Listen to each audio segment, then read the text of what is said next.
In this video, I'm going to show you how you can update Thunder VPN app to the latest version. By updating your app, you'll be able to get the latest features that comes with Thunder VPN. You'll also be able to fix any issues or errors related to your app. If you find this video helpful, please like and subscribe to this channel. Alright, now to update your app, you need to go ahead and look for your app either through Google Play Store or App Store, then look for your Thunder VPN app. So I'm on Android and therefore I'll go to Google Play Store here and then using the search bar on top here, or if you can't see this search bar, go down to search icon here and just click on it and search by word.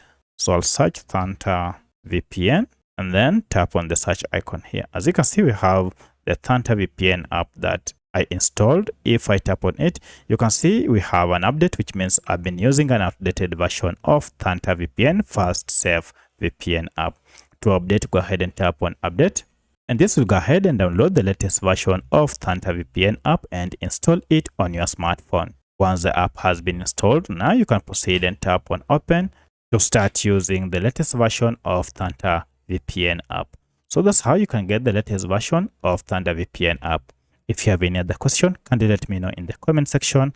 Otherwise, thanks for watching and let's meet in the next video.